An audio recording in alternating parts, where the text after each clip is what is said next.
qui a été, on a passé beaucoup de temps à construire sa tournée, c'est d'avoir quelque chose qui au plan émotionnel est très très très important, car Françoise Atlan et sa famille est originaire de Constantine. Et elle n'est jamais venue en Algérie. Donc c'est une émotion incroyable pour elle que d'être ici. Elle est arrivée hier soir à Tlemcen. Je n'étais pas au téléphone sans qu'elle fonde en larmes quasiment, tellement elle est impressionnée et sous le coup de l'émotion d'être sur la terre de ses grands-parents et de son père aussi, de la famille Atlan et la famille de Constantine. Elle m'a demandé, parce qu'évidemment, dans le monde de la musique, les artistes se connaissent bien. Elle avait rencontré évidemment Salim Fergani, elle a joué avec lui à l'Institut du monde arabe, bon, elle connaissait bien mieux que moi les musiciens de musique classique algérienne, et donc elle m'a demandé s'il était possible d'avoir, je parlais de coopération tout à l'heure, un travail ensemble dans chaque ville avec des musiciens différents.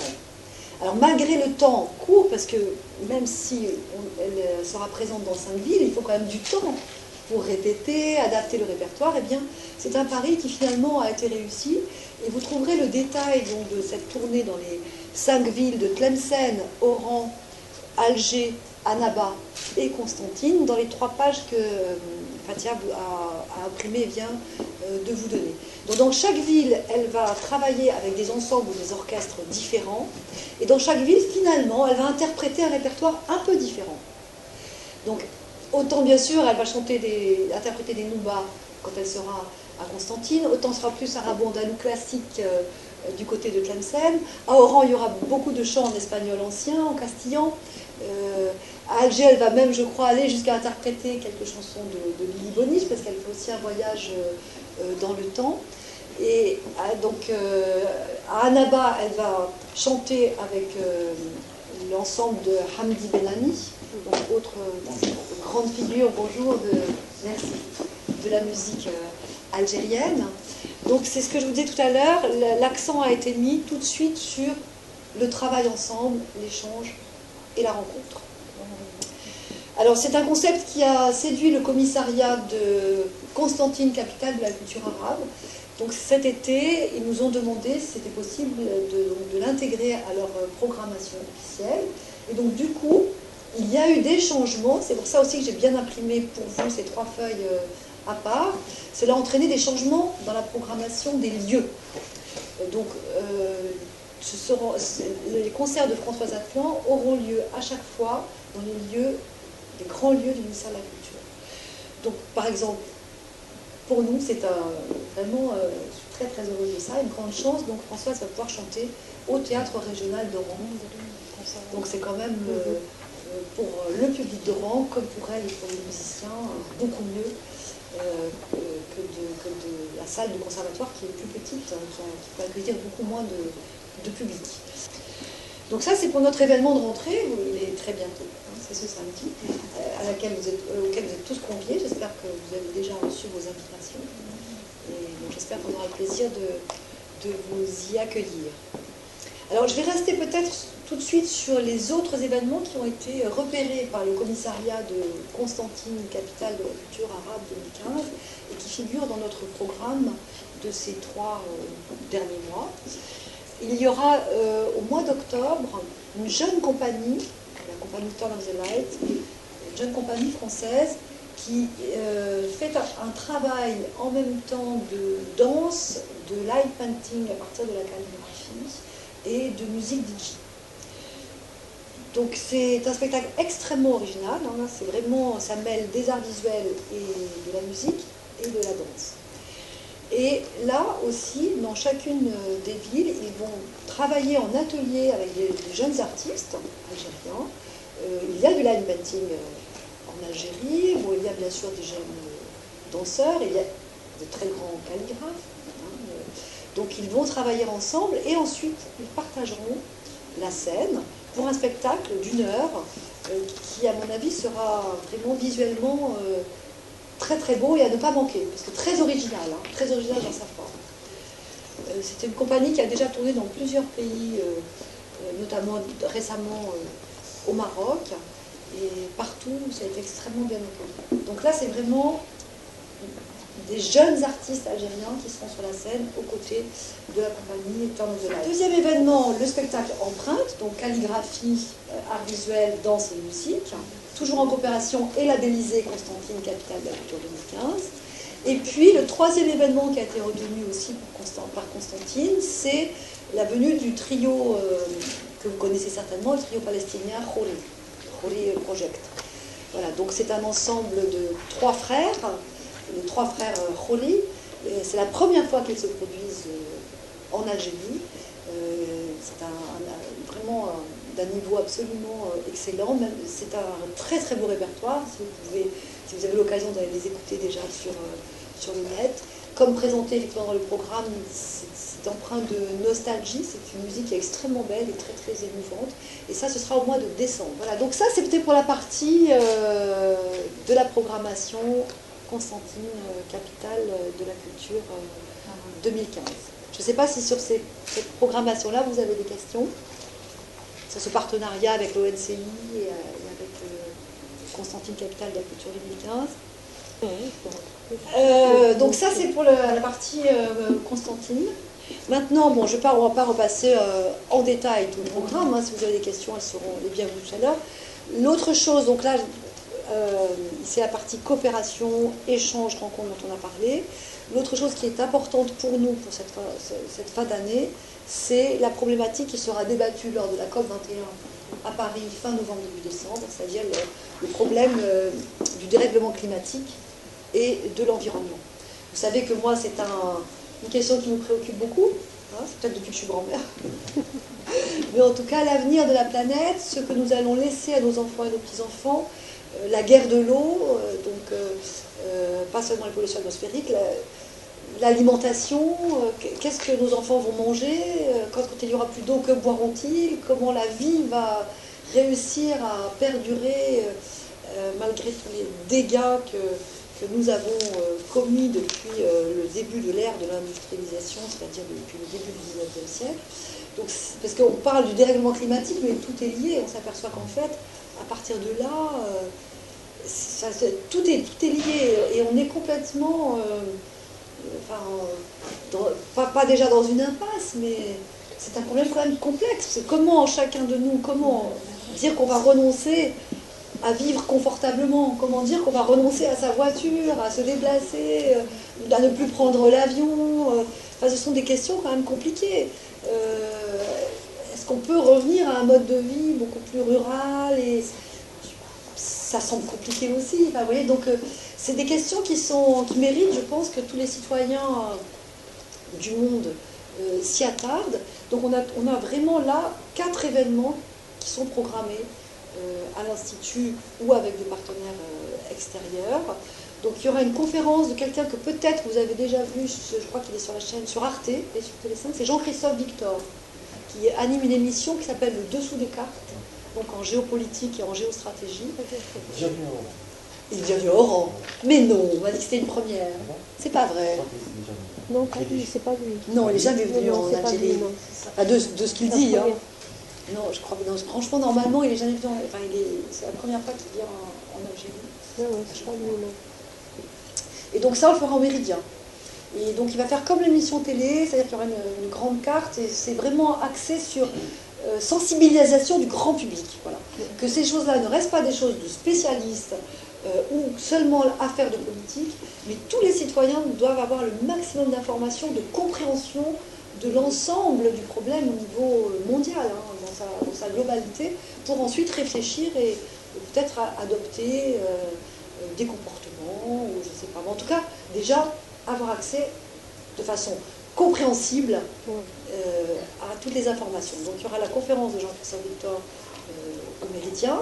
Ici, nous accueillerons une belle exposition produite par l'Institut de recherche et développement, l'IRD, qui ira ensuite dans plusieurs facultés des sciences, donc qui explique là de façon un peu plus scientifique le dérèglement du climat et ses conséquences sur notamment le niveau des eaux et des océans et de la biodiversité dans les océans, enfin tout ce que cela entraîne en cascade.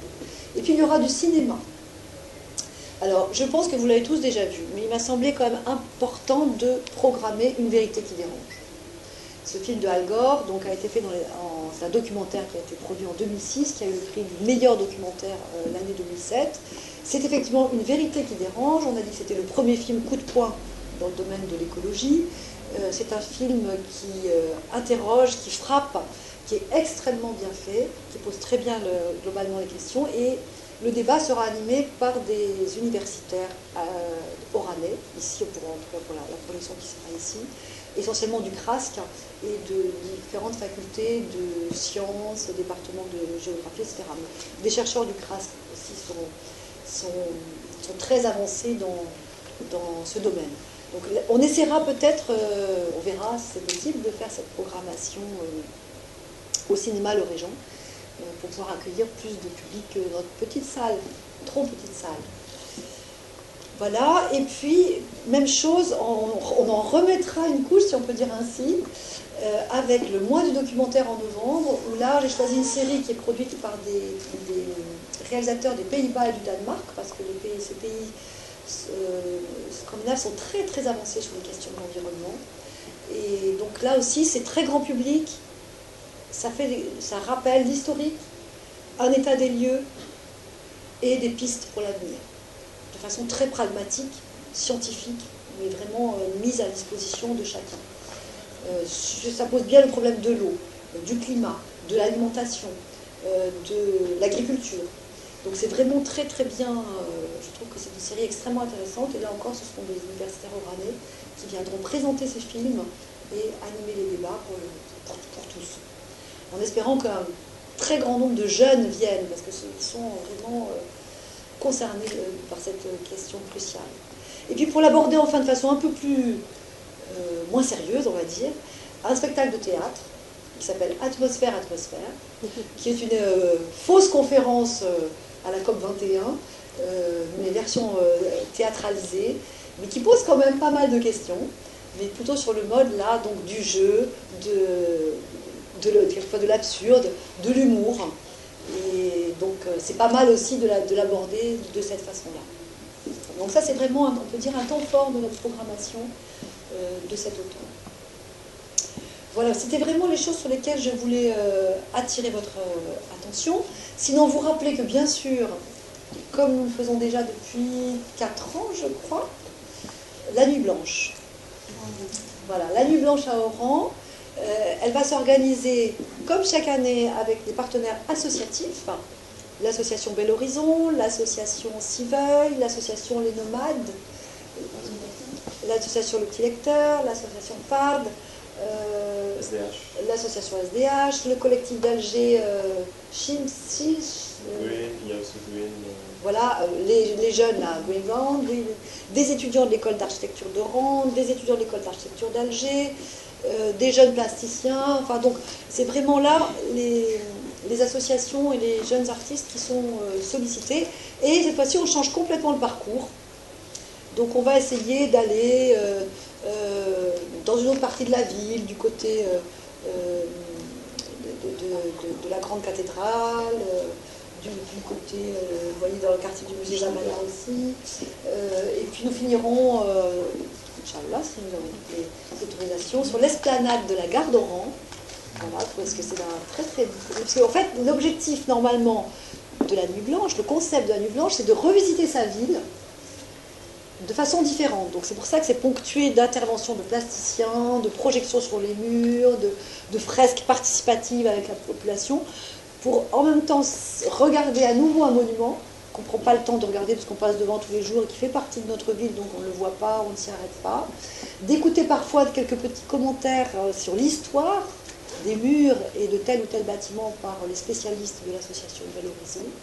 Et puis de terminer donc ce site de cette très belle gare avec un ciné-concert, donc une formation de jazz très sympathique, très festive, et puis sur un grand écran des très courts qui vont être projetés, qui vont très très bien avec la musique. Donc c'est vraiment un beau ciné-concert pour clore cette Nuit Blanche qui aura donc lieu le 3 octobre, c'est-à-dire très bientôt aussi. Donc on espère que vous nous ferez le relais de cette information et qu'on aura... L'année dernière, je pense qu'on avait à peu près 400 ou 500 participants. C'était très, très festif et très agréable. La seule chose, il ne faut pas mettre de talons. Il faut y aller, espadrilles et chaussures de sport. Parce que le parcours, mine de rien, il y a 1 heure de marche d'un lieu à l'autre. Voilà, et puis sinon, comme vous le connaissez déjà, bien sûr, les ateliers ici. Les ateliers tous les samedis, photographie, beaucoup de choses sur le numérique à destination des plus jeunes.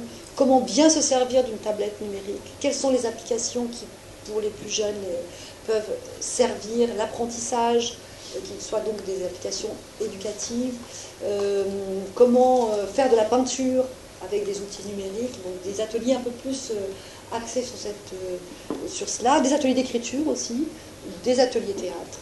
Donc ça, le samedi, prioritairement, et le mardi après-midi, à destination des lycéens et collégiens qui sont libres ces jours-là.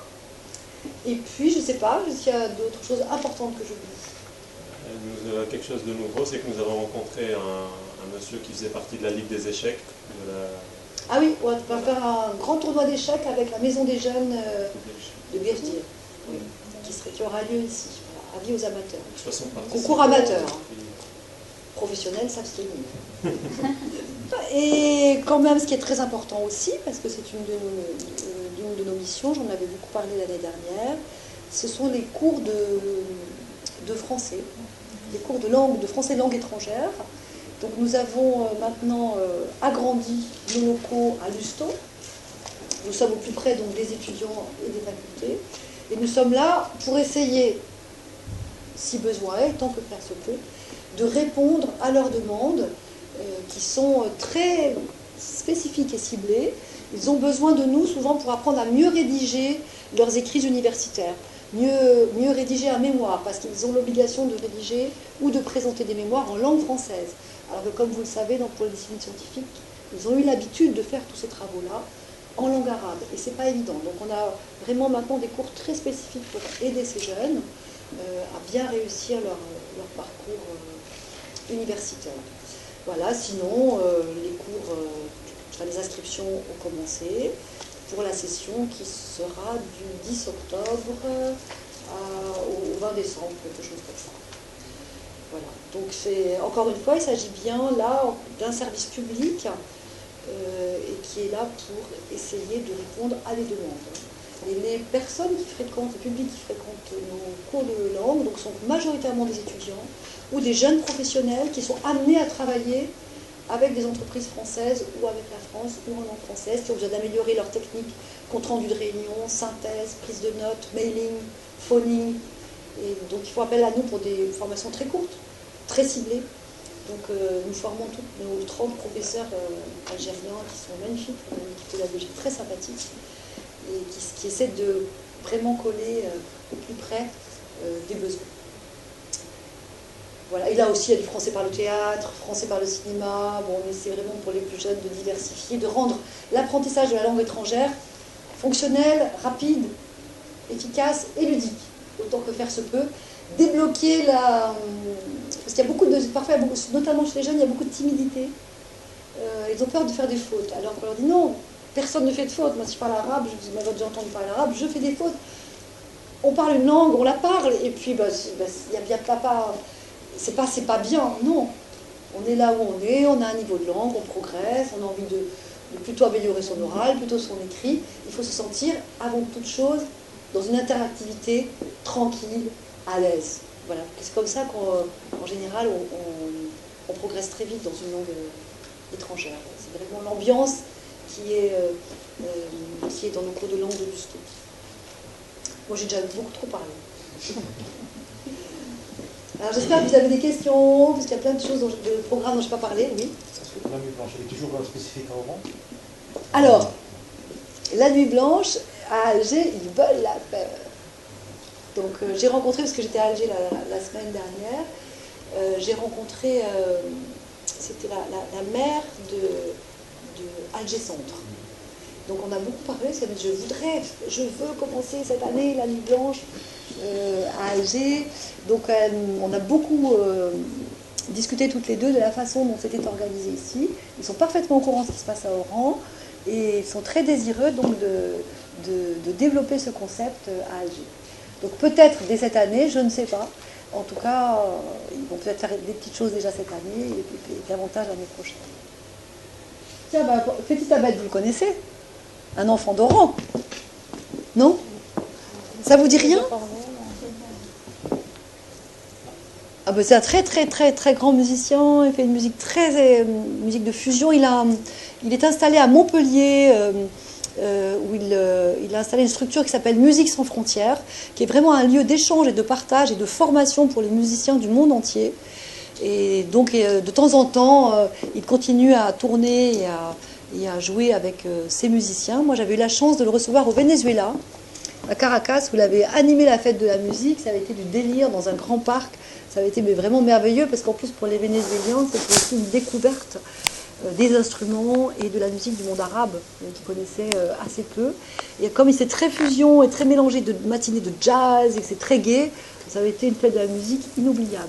Donc là, ce sera au Méridien aussi, ce sera un beau concert. Il faudra venir écouter l'ensemble de Petit Abed.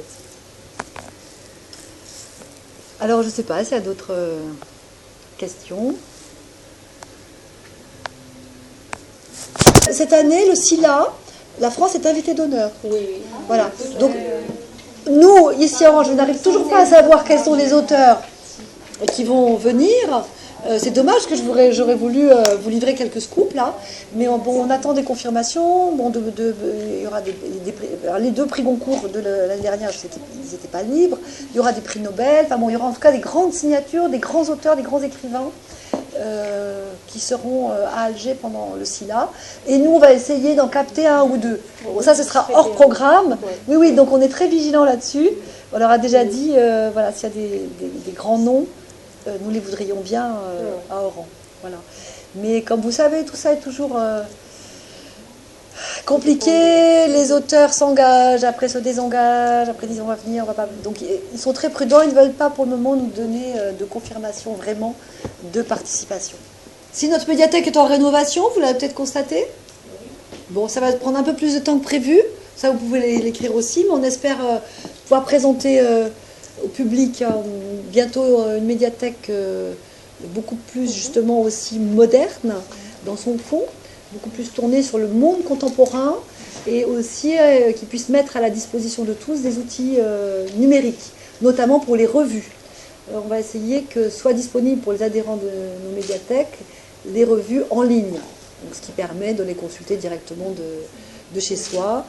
Parce que le problème qu'on avait avec les revues, c'était que l'acheminement est souvent long. Donc, à quoi bon avoir un hebdomadaire avec 2 mois de retard? Enfin, oui. Voilà, donc ces abonnements-là, on les a complètement supprimés. On a gardé quand même les mensuels, même si on sait qu'on a toujours un peu de retard aussi. Mais on les a quand même conservés. Et le reste, ce sera surtout des abonnements numériques. Voilà. Donc, je pense, j'espère, que d'ici fin octobre, nous aurons une nouvelle médiathèque avec tout un espace dédié, famille, qualité de vie, environnement quotidien, voilà, qui sera tout l'espace un peu qui est au-dessus, là, l'espace terrasse un petit peu, avec des espaces confortables pour se poser, lire, échanger tranquillement, en parlant pas trop fort, très distinct de l'espace qui sera, que vous connaissez, avec les tables où là, les étudiants et les universitaires ont l'habitude de venir pour leurs recherches, pour lire, pour travailler dans le calme. Et durant le dernier trimestre, on a lancé un nouveau concept, le Ciné Jeudi. En fait, puisqu'on n'a pas pu se voir pour en discuter, on est heureux aussi de vous dire que ça a très bien marché. On a beaucoup de jeunes qui viennent ici. Le Ciné Jeudi, c'est... Venez à PIF. C'est des après-midi pendant le programme où on met des films d'actualité, des films assez récents et d'actualité qui parlent de thématiques différentes. Sur notre dernier programme, nous avons mis Et maintenant on va où de Nadine Labaki, Le géant égoïste. On a mis aussi... Beau film britannique. Voilà, film britannique très intéressant. On a mis aussi Slumdog Millionnaire, qui est vraiment plu aux jeunes. Voilà, donc nous avons eu jusqu'à la salle complète quelquefois.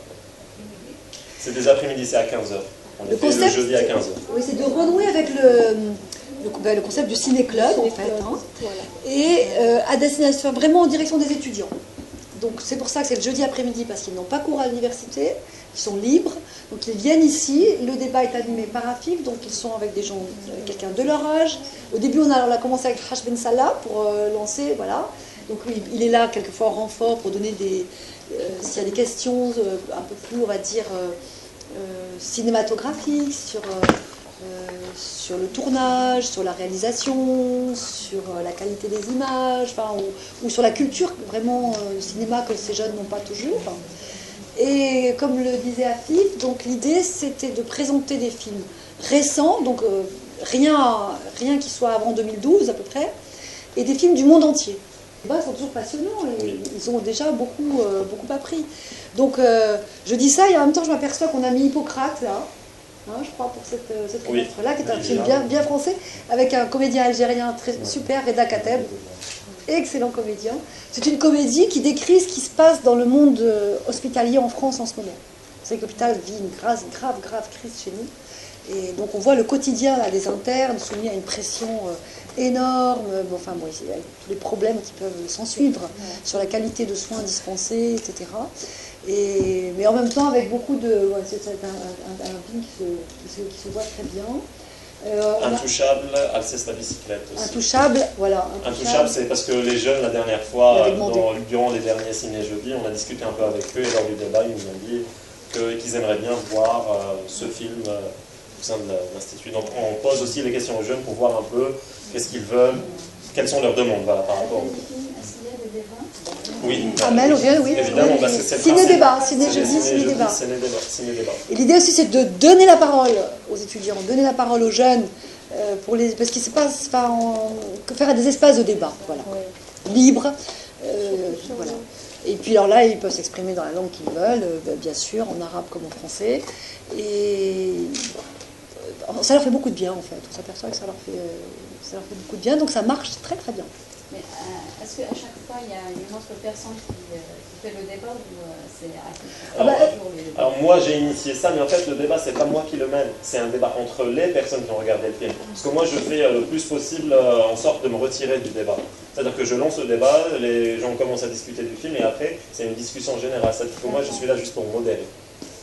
Et à terme, ce qu'on voudrait, c'est que ça tourne. C'est qu'il y ait des jeunes qui soient capables eux-mêmes, ceux qui viennent régulièrement là, à ces séances de ciné-club, qui soient capables un jour de dire tiens, moi j'ai envie d'animer une séance. Qu'on choisisse le film avec lui, qu'on l'aide à préparer, la petite présentation du film, et ensuite l'animation du débat.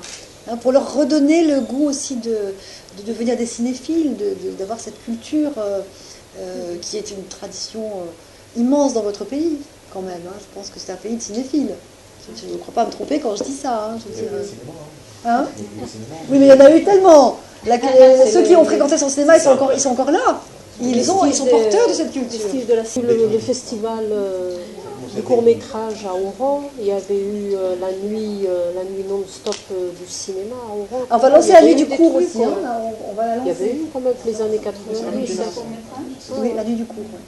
Oui. On venait même avec notre petit coussin pour rester toute la nuit à la cinémathèque. Parce que les sièges, ils étaient hyper... Elle est belle à la cinémathèque. Oui, je me rappelle. Ils étaient pas... hyper... maintenant, il faut que quelqu'un reprenne le flambeau. Voilà, il faut qu'on passe... Bon, je dis, il y a toujours des films, très beaux films classiques à la cinémathèque. Là, vous avez un cycle Antonioni qui est magnifique. Il y a eu un cycle Fellini. Bon, alors ça, c'est évidemment... C'est vraiment pour ceux qui veulent acquérir de la culture, parce que c'est quand même des grands, mais ça remonte quand même aux années 60-70, donc c'est pas le cinéma d'aujourd'hui. On a accueilli des jeunes ici pour des conférences, pour des spectacles, des concerts et tout dans la culture manga, et c'est ces jeunes-là justement qui ont créé un groupe et qui sont en partenariat avec nous depuis plusieurs années déjà pour organiser les journées manga qui vont avoir lieu aussi durant le mois de fin novembre. Voilà, fin novembre. Des journées manga où il y aura plein d'activités, plein d'animations, de projections, d'ateliers qui sont en relation avec la culture japonaise. Je vais commencer à découvrir parce que je sais qu'en plus il y a plein de jeunes qui dessinent très bien, qui font des BD, mangas magnifiques et tout. Donc il faut vraiment que je m'y mette. Là je suis complètement... Je suis complètement attardée là. Parce qu'il ne faut pas se leurrer, les jeunes de nos jours, c'est vraiment beaucoup Internet, Facebook, jeux vidéo, donc c'est un moyen aussi de les avoir ici, de discuter avec eux, d'échanger, de voir aussi ce qui pourrait marcher avec eux. Faut le dire. La génération jeux vidéo et PC, c'est de nos jours. C'est d'actualité. À un point qu'on se demandait, est-ce que c'est encore utile d'avoir une médiathèque? Est-ce que c'est encore utile d'avoir des livres dans nos bibliothèques? Il le faut. Oui, moi je ne peux pas me séparer des livres. Il faut le faire quand même. Hein. Il le faut. Il le faut. Vous avez vu ce qui est sorti avec les lecteurs, là, les livres électroniques. Vous avez votre livre. Voilà. Mais on a besoin toujours de toucher le livre. J'espère. Je me demande. Comment faire pour mettre des livres dans les mains? Enfin, je sais que le petit lecteur fait un travail magnifique pour ça. Heureusement qu'ils sont là et qu'ils font des choses dans la rue et qu'ils ont posé. Vous savez, cet été, ils avaient posé des livres partout pour que les gens s'en emparent. Je ne sais pas si ça a marché, cette opération. Vous savez que c'est dans plusieurs villes d'Europe, ils avaient fait ça. Quand on a fini de lire un bouquin, on le laisse sur un banc ou dans le métro, dans un abribus. Comme ça, quelqu'un d'autre le prend, le lit et puis il lui en laisse un autre. Mais je ne sais pas si ça a donné des résultats ou pas. D'autant que oui, dans la rénovation de la médiathèque, j'ai oublié de le mentionner, mais on va donc ouvrir une médiathèque jeunesse. Bon, très modeste. Hein. Mais justement, essayer de faire le maximum pour habituer les enfants dès l'âge de 9-10 ans, parce que c'est à partir de cet âge-là qu'ils peuvent venir à l'Institut, à avoir des livres dans les mains, avec des images, justement, des beaux albums, avec des belles histoires, des histoires que d'abord on va leur raconter, qu'ils vont entendre, des livres audio, essayer par tous les moyens, déjà dès cet âge-là, de leur donner ce goût de... Finalement, les livres, c'est quoi? C'est le goût des histoires. On aime tous les histoires. On aime tous, c'est vrai, ouais, se plonger dans une histoire, ça, on s'évade, on part ailleurs. Donc je suis sûre qu'il n'y a aucun enfant ne peut résister à une belle histoire. Je les ramener à la lecture, puisqu'il y a des livres disponibles sur Internet, il y a des bibliothèques numériques. C'est aussi peut-être un moyen de leur demander de lire un livre comme ça sur une tablette, et puis après lui donner la version papier, la version Oui. Les motiver par des concours ou pas? Oui, alors avec les cours de langue, là on fait beaucoup de petits concours, de jeux. Et quand on offre des choses, ce sont toujours des livres, hein, on essaie d'offrir des livres. Bon, ouais, mais c'est une toute petite goutte d'eau. Mais bon, ce sont les petites gouttes d'eau qui font les grandes rivières. Et regardez, moi j'ai beaucoup d'admiration pour votre librairie Art et Culture. Quand même, ça fait plaisir de voir à Oran des gens qui se battent pour le livre. Il y a 2 implantations maintenant. Bon, voilà. Donc des gens qui sont résolument optimistes. Et nous aussi, il faut qu'on le soit. Voilà. On se quitte sur ces paroles optimistes. On se bat tous pour la culture et la lecture.